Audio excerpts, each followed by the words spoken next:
देखिए सारे आसन जब आप करें तो पहले आपको वार्म अप, स्ट्रेचिंग, सूक्ष्म व्यायाम करे हुए होने चाहिए, उसके बाद ही आसन स्टार्ट करने चाहिए। राइट,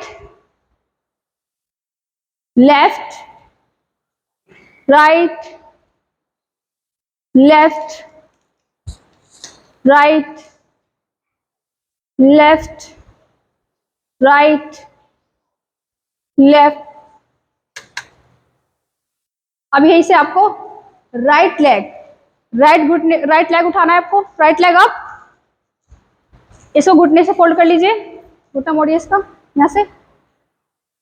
गैस की प्रॉब्लम के लिए करा रही हूँ, पेट पतला होगा और गैस की सारी समस्याएं समाप्त होगी, उसके लिए है। हाथों की ग्रिप बनाइए और सांस बाहर छोड़ दीजिए। सांस बाहर छोड़ करके पूरा दबाइए अपने चेस्ट को और पेट को, प्रेस कीजिए पूरा। और जिनको सर्वाइकल ना हो, गर्दन में दर्द ना हो, वो अपनी नासिका को ऊपर उठाएंगे और उठा करके लगाएंगे अपने घुटने से। लगाइए पूरा 30 सेकेंड की होल्डिंग के साथ, कर सकते हैं तो। अगर 1 2 3 4 5 6 7, दूसरा वाला पंजा, दोनों पंजे बिल्कुल सामने तक खिंचे हुए होने चाहिए। 7 8 9 10 11 12 13 14 15 16 17 18 19 20 21 22 23 24 25 26 27 28 29 30, ऑलमोस्ट डन। धीरे से पहले सांस भरते हुए गर्दन पीछे की तरफ जाएगी, बिल्कुल धीरे धीरे। उसके बाद हाथों की ग्रिप खुलेगी, लेग एकदम सीधी होगी 90 पर। उसके बाद घुटना सीधा इस तरह से करते हुए धीरे धीरे नीचे लाएंगे।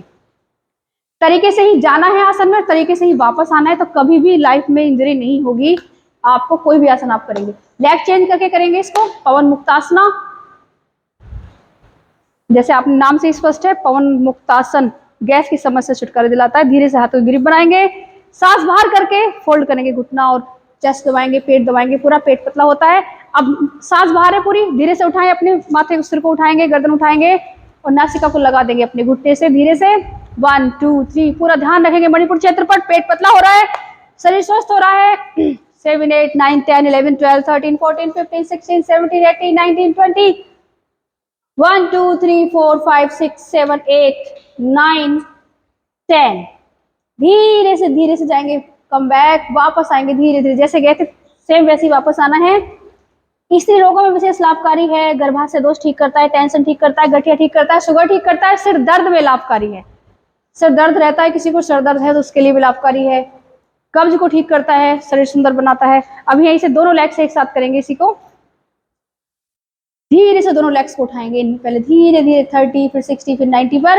यहीं से दोनों घुटनों को फोल्ड कर लेंगे, पैर सामने की तरफ खींचे रहेंगे, पंजे सामने खींचे हुए, हाथों की ग्रिप बनाएंगे, सांस बाहर करेंगे और धीरे से अपने पेट को दबाते हुए, अपनी गर्दन को उठाते हुए नासिका को लगा देंगे, अपने दोनों घुटनों से लगाने का प्रयास।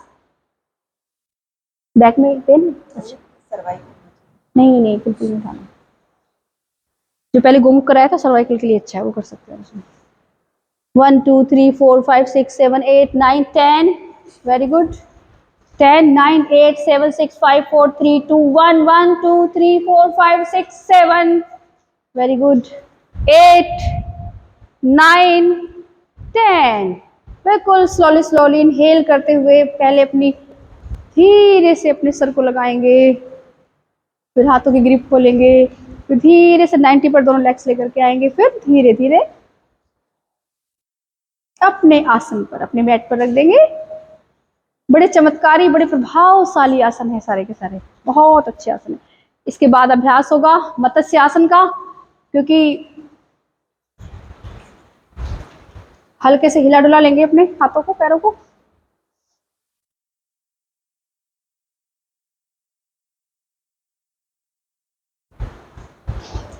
इसके बाद मत्स्य आसन का अभ्यास कर लीजिए एक बार।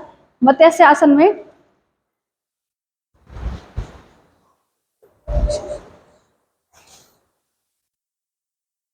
मत्स्य आसन के लिए वैसे पद्मासन लगाना होता है। क्या पद्मासन कोई लगा पाएगा यहाँ पे? पद्मासन लगाना आता है? राइट लेग फोल्ड करके इस तरह से, नहीं आपको लेटना ही है, लेटते हुए करना है। हाँ लेट के करना है, ऐसे पद्मासन लगाना है। मैं तो सिखा रही हूँ, पद्मासन नहीं लगता तो पालथी में भी कर सकते हैं ऐसे, ठीक है। पद्मासन नहीं लग रहा तो कैसे करोगे? पालथी लगाई, पीछे की तरफ देखिए ऐसे करके, कैसे जाना है पीछे, ऐसे एल्बो ऐसे, और यहीं से धीरे से पहले सहस्त्रार चक्र को लगाना है ऐसे से। धीरे धीरे।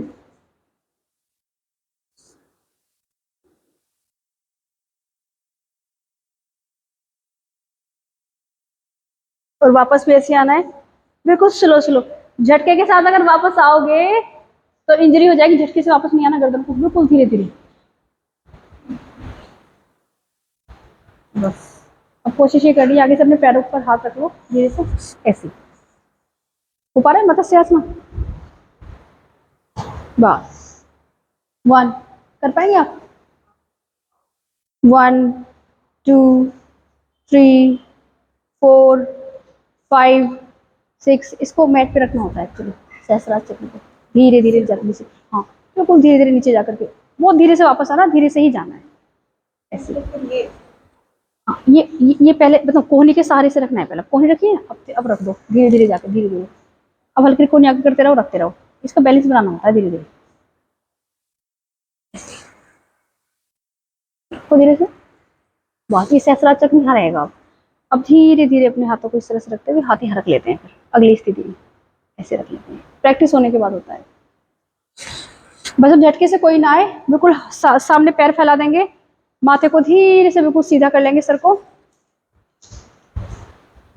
बस तब वापस आएंगे, कम बैक।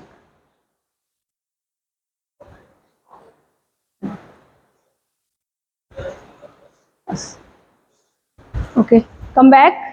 आएंगे वापस, रिलैक्स करेंगे थोड़ा नेक्स्ट आसन के लिए। Come back. यही से साइकिलिंग के लिए तैयार हो जाएं, साइकिलिंग करेंगे। साइकिलिंग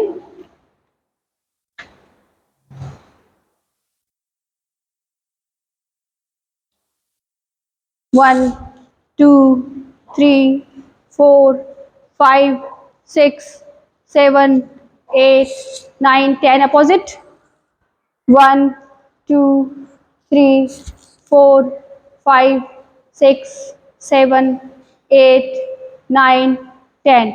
लेग आपस में मिला के करेंगे, थोड़ा रेस्ट करेंगे। अब दोनों लेग आपस में मिला लेंगे, स्टार्ट करेंगे। 1 2 3। पूरा ध्यान अपने पेट पर रखें, मसल्स को टाइट करें पेट की, तब करें। 3 4 5 6 7 8 9 10। अपोजिट करेंगे इसका। ध्यान पेट की बिल्कुल मसल्स पर रखना है। 1 पूरा ऊपर लेके जाए 90 पर, फिर पूरा अपनी तरफ पूरा दबाएं चेस्ट को, सांस बाहर छोड़ें। 3 4 5। ऊपर जाते हुए सांस लें। 6 7 8 10। रिलैक्स।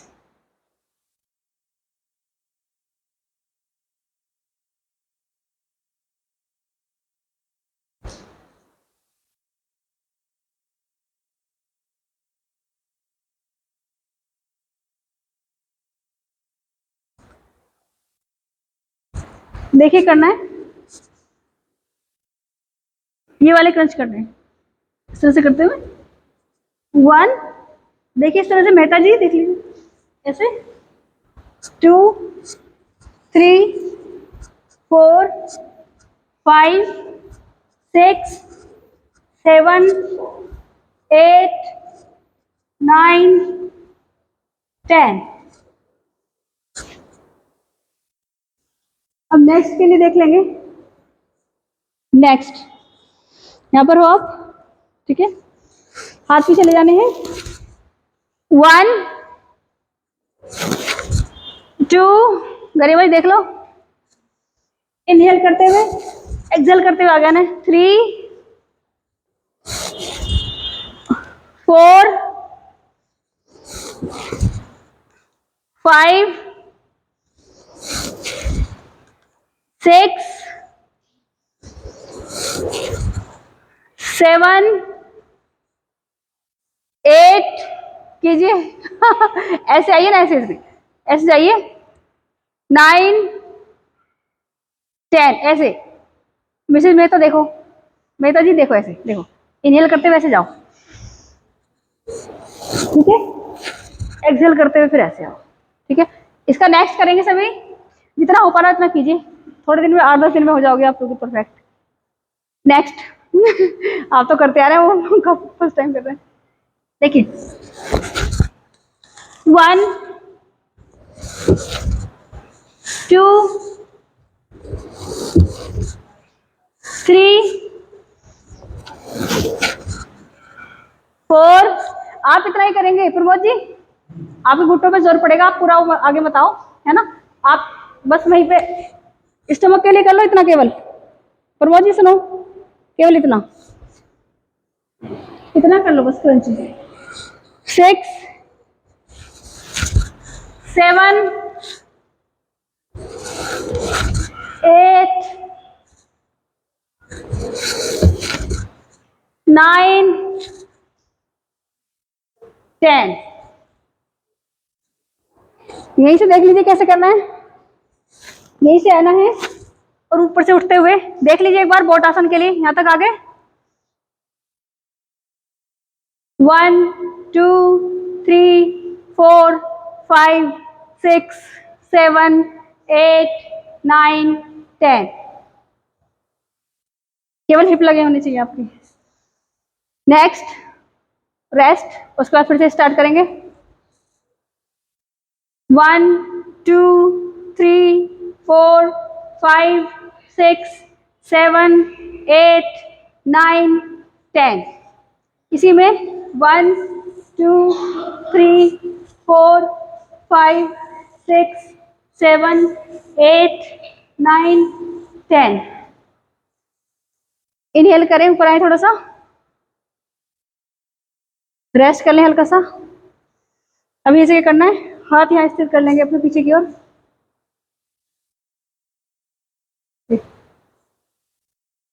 अब एक्सहेल करते हुए आगे आना ऐसे। 1 इनहेल ऐसे करना है पूरा सीधा।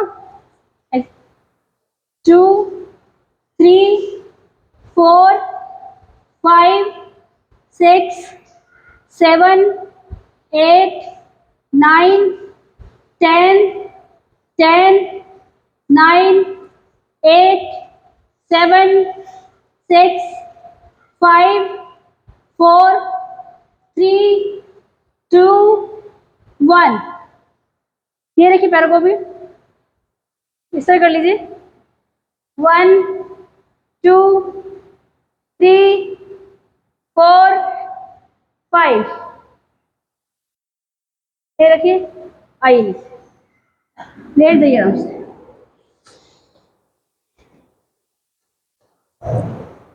शोल्डर के सीधे दोनों हाथ, दोनों घुटने इस तरह से फोल्ड। बैक के रिलैक्सेशन के लिए कर लीजिए। 1 साइड चेंज, 2 3 4। बिल्कुल धीरे धीरे, रुक जाइए थोड़ा, इनहेल कीजिए, थोड़ा एक्सहेल कीजिए, राइट साइड में आइए, मिडिल में आइए, पूरा सीधा अपने शरीर को ढीला छोड़ देंगे।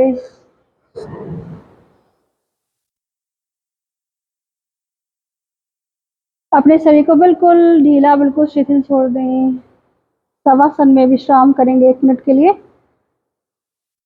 2 मिनट के लिए शवासन में विश्राम कंपल्सरी है, मस्ट करना ही है आपको।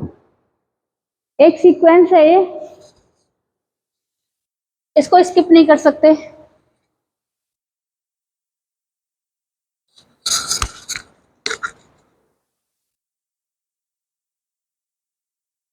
ये एक सीक्वेंस है कि मतलब पहले लाइट एक्सरसाइजेस की, सूक्ष्म किए, फिर वार्म अप, स्ट्रेचिंग, फिर आसना किए, आसन किए, मतलब फिर आसन के बाद खूब अच्छे से आसन किए हमने, कोर एक्सरसाइज की कितनी सारी, बाकी बहुत सारे आसन किए हमने।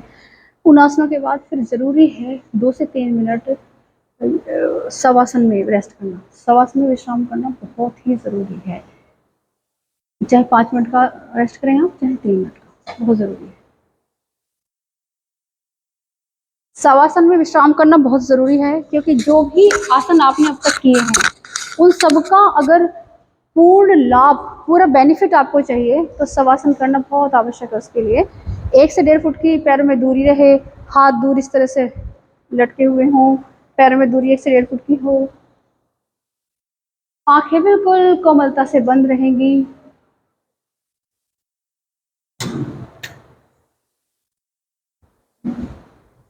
लंबी गहरी सांस देखें, अपने आप को कमांड दें कि जैसे ही सांसें मेरे शरीर के अंदर प्रवेश कर रही हैं, मेरे शरीर के अंदर इस ब्रह्मांड की सारी दिव्य शक्तियाँ, सारी दिव्य ऊर्जाएं मेरे शरीर में प्रवेश कर रही हैं। और जैसे ही मेरी सांसें बाहर जा रही हैं, वैसे ही मेरे शरीर के सारे रोग बाहर जा रहे हैं। मेरा शरीर स्वस्थ हो गया है, मेरा मन शांत हो गया है। जिसका मन शांत है, कहते हैं ना कि मन की शांति लीजिए किसी मोल किसी भाव। मन अगर शांत है व्यक्ति का, तो उसके पास अनमोल धरोहर है वो। और एक कहावत तो आपने सुनी ही होगी, पहला सुख निरोगी काया, दूजा सुख घर में हो माया। तो माया का सुख भी बाद का है, पहला सुख है निरोगी काया का। जिसकी काया निरोगी नहीं, उसका जीवन सुखमय नहीं हो सकता। तो आप सभी का पहला कर्तव्य यही बनता है अपने प्रति कि अपने आप को स्वस्थ रखो, अपने पेट को बाहर निकलने मत दो, अपने आप को रोगी मत बनने दो। ज़्यादा भोजन आपके पास आ गया है तो दान कर दो। भोजन कब लेना है, कैसे लेना है, कितनी मात्रा में लेना है, उस सब का ज्ञान रखो, ध्यान रखो। और धीरे धीरे आसक्तियों को अनासक्तियों में बदलो। एक दिन सब कुछ छोड़कर ऐसे ही चले जाओगे, सब कुछ। कब तक उनसे इस तरह से चिपके रहोगे? ना तो चिपको और ना ही त्यागो। एक होती है विरक्ति, विराग, वैराग्य, एक होता है त्याग, एक होता है अनुराग। तो एक मध्य की अवस्था अपनाओ, समन्वय, संतुलन, जो श्रीमद् भगवद गीता में भी श्री कृष्ण जी ने हर जगह समन्वय की बात कही है, संतुलन की बात कही। तो जीवन के प्रत्येक क्षेत्र में संतुलन को बनाओ, हर क्षेत्र में, चाहे स्वयं की पर्सनल लाइफ हो, प्रोफेशनल लाइफ हो, सोशल लाइफ हो, फैमिली लाइफ हो, हर जगह संतुलन रखो। और संतुलन कब रहेगा? जब आप अपने आत्मा को भी भोजन दोगे, शरीर को भी भोजन दोगे। 1 घंटा अपने लिए जरूर निकालना है, हमेशा कहती हूँ। 1 घंटा अपने जब निकालना शुरू कर दोगे, अपने कर्तव्य का पालन भी अच्छे से करोगे और आपका मन भी शांत रहेगा, शरीर भी स्वस्थ रहेगा। शरीर को स्वस्थ करना बहुत आसान है। देखिए, हमारा जो रचना हुई है वो 5 एलिमेंट से हुई है, अग्नि, वायु, आकाश, पृथ्वी और जल। इनसे हमारी रचना हुई है और इन्हीं से हम बने हैं। तो इन्हीं को लेकर के हम ठीक भी होते हैं, इन्हीं को लेकर के, इन्हीं को खा करके, इन्हीं को ग्रहण करके हमारा जीवन चलता है। और जब इनके अंदर असंतुलन आ जाता है, इनबैलेंस हो जाती हैं जब ये चीज़ें, जब इनका बैलेंस बिगड़ जाता है हमारे शरीर में, हमारे जीवन में, तो हमारे शरीर में रोग उत्पन्न हो जाते हैं। इनका बैलेंस करना ही रोग को दूर करना है। जैसे इनका बैलेंस कर लोगे आप, शरीर में रोग दूर हो जाएंगे। तो ध्यान रखो कि आपको कब क्या खाना है, क्योंकि इन 5 चीज़ों को लेना है आपको। ना तो कैलोरी थ्योरी पर जाओ, पूरी डिस्कार्ड करते हैं हम कैलोरी थ्योरी को, इतनी कैलोरी लो, इतनी बर्न करो। आपको चक्कर में पड़ने की जरूरत नहीं इन सब चीज़ों के। अब ये तोलो, अब ये बोलो, आपके शरीर, आपको क्या जरूरत है तोलने की? आपके शरीर में तो पूरी तोलने की मशीन तो आपके शरीर के अंदर फिट है। अब कोई बता दे आपको 11 बजे खाना है, व्यक्ति को भूख नहीं लग रही। एक समय से भूख तभी तो लगेगी जब आपका शरीर पूरी तरह से स्वस्थ हो गया है। पहले तो शरीर को स्वस्थ बनाना है, तो इसलिए जो हम डाइट चार्ट देंगे उसमें सबसे पहले स्टेप बाय स्टेप चला जाएगा। सबसे पहले आपको उस स्टेज पर लेकर के आना है जब आपका शरीर स्वस्थ हो जाए और आप अपने शरीर की आवाज़ सुनने की आदत डाल लो। जब शरीर कहेगा भूख लगी तभी खाना है, और जब शरीर कहेगा प्यास लगी तभी पानी पीना है। लेकिन शरीर कब कह रहा है भूख लगी है ये पता ही नहीं होता किसी को। चाय पी रहे हैं, बिस्किट खा रहे हैं, मन कर रहा था, भूख लग रही थी, सुबह उठते की भूख लगने लगी बहुत तेज। सुबह उठते भूख कभी नहीं लग सकती। अगर व्यक्ति स्वस्थ है पूरा और शाम को 9 बजे 10 बजे सो गया है, भोजन कर लिया है उसने 8 बजे, तो सुबह उठते से कभी भी भूख नहीं लग सकती, कभी भी। क्योंकि सुबह उठते ही प्रकृति का क्लींजिंग टाइम होता है। प्रकृति क्या करती है, सुबह उठते ही सफाई का काम शुरू करती है। तो उसमें वो कभी भी नहीं कहेगी, नहीं शरीर कहेगा कि आप भोजन ला के दो, क्योंकि हमारे 5 एलिमेंट ऐसा करने ही नहीं देंगे उसको। लेकिन फिर भी हम लोग खाते हैं, सुबह उठते बादाम खाते हैं, मुनक्के खाते हैं कि भाई बहुत अच्छी चीज़ें से खाओ, इसका पानी पियो, उसका पानी पियो, गर्म पानी पियो। गर्म पानी बहुत हार्मफुल है। गर्म पानी जो है वो आंतों को सिकोड़ देगा, और ठंडा पानी उसे टोन अप करता है, जिससे शरीर में झुर्रियाँ पड़ जाती है गर्म पानी से, ऐसी आंतें खराब हो जाती हैं। लोग यूट्यूब पर देख देख के, कभी कोई पेठे का जूस पी रहा है, मेरी क्लास में आई थी कल सुनीता जी, उन्होंने पेठे का जूस पी पीकर अपने सारे घुटने खराब कर लिए। उनको वात का रोग था। तो इसलिए जब तक अच्छे से ज्ञान ना हो, आयुर्वेद का ज्ञान ना हो, नेचुरोपैथी का ज्ञान ना हो, आपको योग का ज्ञान ना हो, डाइट का ज्ञान ना हो, तो इस तरह से कहीं भी यूट्यूब पर कुछ भी देख करके अपने जीवन में मत अपनाओ। उससे लाभ के बजाय आपको हानि हो जाएगी, क्योंकि एक चीज एक व्यक्ति के लिए सही है, दूसरे के लिए वही हार्मफुल हो सकती है। एक वात रोगी है, उसको अगर ठंडी चीजें खिला पिला दोगे तो वात रोग बढ़ जाएगा, अर्थराइटिस तक बन जाएगी, उसका उठना चलना बैठना मुश्किल हो जाएगा। एक कफ रोगी को आप कफ की चीजें खिला दो, आइसक्रीम खिला दो, दूध पिला दो, दही खिला दो, तो उसका जीना मुश्किल हो जाएगा, कफ प्रवृत्ति वाली चीजें। इसलिए बहुत सोच समझ कर भोजन लेना है, अपनी उम्र का ध्यान रखते हुए। और जिसको भी डाइट चार्ट चाहिए, मैं डाइट चार्ट बना करके दूंगी, ताकि मानसिक और शारीरिक रूप से पूरी तरह से आप स्वस्थ रह सकें, आनंदित रह सकें, क्योंकि आप अनमोल हो पूरे स्वास्थ्य की। और यहाँ पर एक बड़ा अच्छा ये नेचुरोपैथी सेंटर है, ये योग सेंटर बहुत अच्छा फेमस सेंटर है। किसी को नेचुरोपैथी का कोई भी ट्रीटमेंट लेना है यहाँ पर होता है। किसी को यहाँ पर एक, हाँ, फिजियोथेरेपी की बहुत अच्छी डॉक्टर, फिजियोथेरेपी की कराई जाती है। तो यहाँ पर मसाज होती है, बहुत सारी क्रियाएं हैं, बहुत अच्छी अच्छी क्रियाएं होती हैं, बहुत अच्छे काबिल डॉक्टर्स हैं। तो किसी को भी अगर यहाँ पर कोई भी ट्रीटमेंट लेना है, बहुत अच्छा सेंटर ले सकता है, नाम लिखा दे, सामने जाकर के सारे ट्रीटमेंट होते हैं यहाँ पर। क्लींजिंग करानी है या मसाज लेनी है, बहुत अच्छे ट्रीटमेंट होते हैं। तो कहीं दर्द है, ऐसा लग रहा है कि फिजियोथेरेपी करानी, तो फिजियोथेरेपी का भी यहीं पर सब उपलब्ध है हमारे पास मशीनें। तो किसी को भी अगर करवाना है तो धीरे धीरे देखिए लौटेंगे श्वासों की ओर अपने। श्वासें बहुत शांत हो गई, मन बिल्कुल शांत है, बिल्कुल शांत, जैसे सब कुछ भूल चुके हैं, सब कुछ केवल आप और आप हो। रिंग फिंगर से अपने भूमध्य क्षेत्र में, भूमध्य में मसाज करेंगे, हाथों का घर्षण करेंगे, अपने पूरे शरीर को हील करेंगे। लेफ्ट करवट लेंगे, सीधा हाथ लेकर उठ करके बैठ जाएंगे।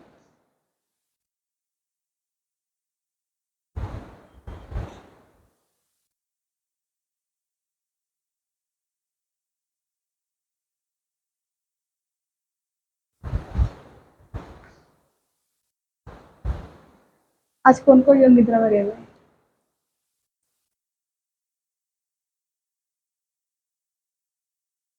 देखिए आज योग निद्रा में चले गए हैं, वर्तिका जी चली गई हैं, मेहता जी, और उनको भी बिल्कुल सो चुके हैं। प्रदीप जी सो चुके हैं, प्रमोद जी सो चुके हैं।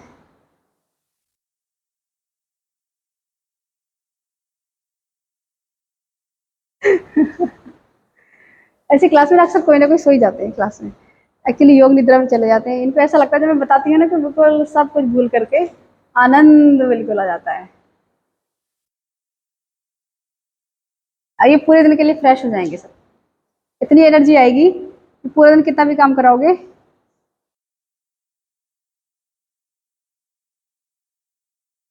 देखिए सो चुके हैं, बड़े आराम से तीनों के तीनों सो रहे हैं।